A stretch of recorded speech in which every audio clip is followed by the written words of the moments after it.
Hi Pisces, this is Pisces Hub. Welcome to my channel. So for today's video, alamin natin kung ano yung mensahe, gabay ng tarot cards for Pisces sa araw na ito. Okay? Reminder lang po Pisces na ito ay general reading. So pwede mag-resonate sa inyo, pwedeng hindi. And pasensya na po sa mga background noises po kung meron po kayo naririnig. Okay? And ang ating channel Pisces ay welcome po ang lahat ng gender. So, babae, lalaki, LGBT man yung nanonood, yung mga taong dinidil mo. As long as mag-resonate, take nyo lang po. Pag hindi po mag-resonate, huwag pong ipilit, okay? So, kuha tayo mamaya ng random cards. And basahin natin kung ano yung mensahe or gabay ng tarot cards for Pisces sa araw na ito. Ano po ang mensahe po for Pisces sa araw na ito? Okay, so may nag-flip. Four of Pentacles. Okay, so pwedeng you're dealing with the Earth sign, Pisces, Taurus, Virgo, Capricorn. Okay, so pwedeng there's a connection sa pag-iipon or pwedeng you're dealing with someone na marunong sa pera. Okay, so pwedeng ito ay konektado sa love or pwedeng konektado sa money. So, take nyo lang po kung saan mag-resonate. Ano pa po ang message nyo po for Pisces? Oh, Five of Pentacles. Four of Pentacles, Five of Pentacles. Okay. So, sa nararamdaman ko, Pisces, kung hindi man to konektado sa pera or financial or something na parang pwedeng opportunity. Kung wala ka namang ine-expect about sa money, pwedeng ito ay konektado din sa love or someone na malapit sa buhay mo. Pwedeng family, pwedeng friends. Okay, pasensya na po kung meron po ka naririnig ng mga background noises po. Okay, so as I said kanina, pwedeng meron kang kakilala na marunong sa pera. Okay, kumbaga, bigla ko naisip yung word na kuripot, okay? Pero kuripot in a good way, okay? Kumbaga marunong siyang mag-ipon, marunong siyang humandle ng mga finances. And there is something na nangyari na parang merong separation or pwedeng merong something na medyo hindi ganun kagandahan yung nangyari sa inyong dalawa, okay? Kasi nakikita nyo, Five of Pentacles na meron dalawa dito na nahihirapan, especially financial.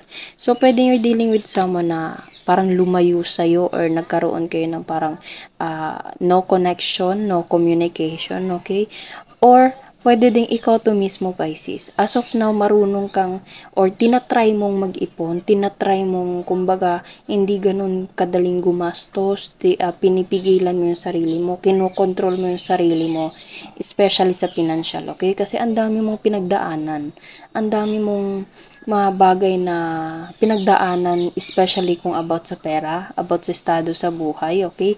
Kasi sa pakiramdam ko, Pisces, dumanas ka sa point na parang naaawa ka sa sarili mo, nagse-self-pity ka, feel mo walang-wala ka, feel mo parang, alam mo yun, sobrang bigat, okay? Yung napagdaanan mo, nakikita nyo, nahihirapan sila, especially financial, okay? So, take nyo lang po kung saan mag-resonate. Pwedeng ito ay someone na kakilala or pwedeng ikaw to mismo.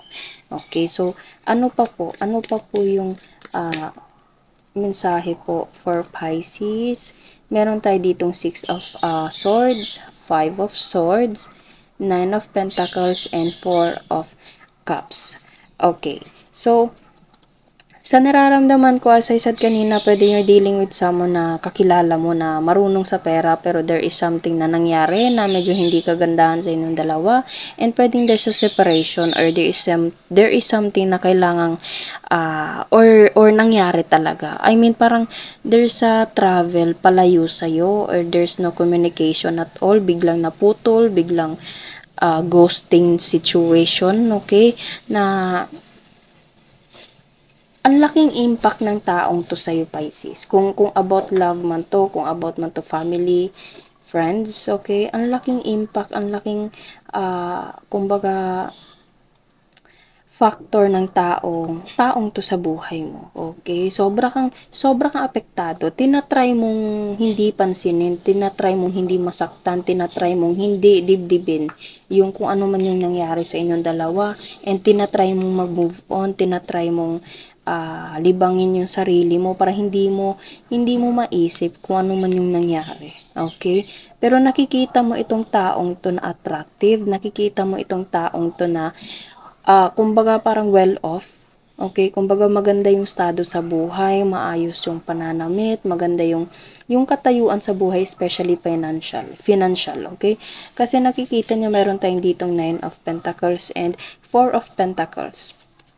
Sa sobrang galing ng taong humandle ng pera, ganito yung nakikita mong estado sa kanya or ganito yung nangyayari sa buhay mo, especially nung magkasama pa kayo, okay? So, pagkatapos na parang there is something na separation, ghosting, or something situation na hindi kagandahan yung naging effect sa'yo, sobra ka nasaktan, pero tinatry mong hindi pansinin, tinatry mong mag-move on, tinatry mong libangin yung sarili mo, Pisces, okay? And now,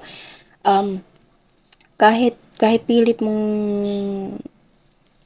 inaalis yung thought about this person, hindi mo mapapagkaila, Pisces, na hinihintay mo pa rin siya. Hinihintay mo yung message na, hinihintay mo yung communication, connection niya sa'yo. Okay? Kumbaga, naghihintay ka ng move niya kung ano yung gagawin niya sa sitwasyon niyo ngayon. Okay? So, there's a ghosting, there's a parang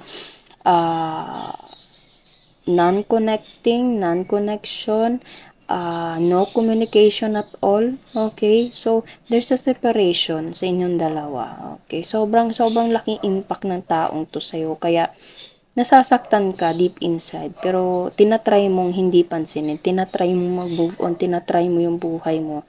Na, kumbaga, maging bumalik sa dati. Parang, there's an ego, there's a pride na pwedeng naging hadlang sa inyong dalawa. And itong taong to, gusto ka man niyang i-contact, gusto ka man niyang i-communicate. Pero as I said kanina, there's a pride, there's an ego na, or pwedeng there's a, parang nagtatanong siya kung ano na yung nangyayari sa buhay mo, matatanggap mo pa ba siya, or something na parang, tatawagan ko ba siya, sasagutin niya ba ako, parang ganun. Okay, so, sa inyong dalawa, ganun yung sitwasyon. Okay, take nyo lang po kung saan mag-resonate. Vice versa po yung energies natin dito.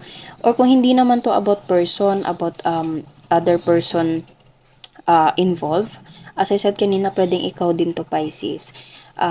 As of now, pinipilit mong kontrolin yung sarili mo, pinipilit mong mag-ipon, hindi gumastos, okay? Kasi ang dami mong napagdaanan. As I said kanina, sobra, parang awang-awa ka sa sarili mo, okay? Especially kung meron ka mga taong nadadamay sa kung ano man yung sitwasyon sa buhay mo dati. Pwedeng merong involved na bata kasi meron tayong bata dito, pero merong isang tao na tumutulong sa inyo, or pwedeng dalawa, or may mga tao na tumutulong pa rin sa'yo, Pisces, okay? So, dahil sa mga napagdaanan mo, natutunan mong unahin yung sarili mo, natutunan mong i-build muna yung pundasyon mo bago ka tumulong sa ibang tao. And that's okay, that's super, parang yun yung dapat mong gawin. Una, bago ka tumulong, tulungan mo muna yung sarili mo. Okay, so maganda yung ganitong personality mo ngayon, Pisces, or the way you look at the situation in your life. Okay, marunong ka ng bumalanse, marunong ka ng kumbaga kung paano ito gagawin, kung paano, ano yung dapat gawin, okay? Natuto ka na, okay? Natuto ka sa mga kung ano man yung nangyari sa buhay mo dati. And na may mga taong kumbaga malapit sa buhay mo na nakita mong tumalikod sa'yo, especially sa nung dumanas ka na sa ganitong sitwasyon, Pisces. Meron kang mga taong tumalikod, may mga taong tumulong, as I said kanina. So, nakita mo yung mga totoong kulay sa mga taong nakapaligid sa iyo sa panahong kailangan mo sila. Okay? So, ngayon, natutunan mo na, meron ka ng life lesson na ganito pala dapat, ganito yung realidad, so ganito yung gagawin ko. Okay? Sobrang, alam mo yun, maganda. Keep it up, Pisces. Gawin mo yung mga bagay na gusto mong gawin, and at the same time, unahin yung sarili. Before tumulong sa ibang tao, tulungan mo muna yung sarili mo, okay? And build your own Empire. Nakikita niyo sobrang ganda, Nine of Pentacles. Gusto ko na maging ganito ka, Pisces. Unahin mo muna yung sarili mo para pag makapag-ipon ka na, meron ka ng sariling pundasyon na sobrang, alam mo yun, parang hindi matitibag na pundasyon. Pag ganun na yung sitwasyon mo, that's the time na pwede ka nang tumulong, especially sa mga taong tumulong sa'yo dati. Okay? So, build your empire first, and then you can help other people na i-build din yung sarili nilang buhay. Okay? So maganda, parang self-love, o kaunahin yung sarili, mahalin yung sarili, and kontrolin din yung sarili mo, Pisces. Okay? And when the moment na parang natutunan mo na, may mga wisdom ka nang natutunan, may mga life lesson ka nang ina-apply sa sarili mo, Pisces, dun darating yung mga bagay na you deserve. Okay? Yung mga bagay na hindi mo nakuha, yun yung darating sa'yo. Kung ano yung minamanifest mo, kung paano mo dinala yung sarili mo, kung paano ka mag-isip, ganun darating sa'yo. Okay? Kumbaga, na-attract mo yung iniisip mo, Pisces, and you should think positive, you should think happiness, you should think all good things in life, para yun yung dumating sa'yo. Okay? Nakikita nyo merong kamay dito na may clouds. Okay? So pwedeng ito ay panahon, angel, na magbibigay sa'yo ng mga magagandang bagay, itong mga cups na to. Okay?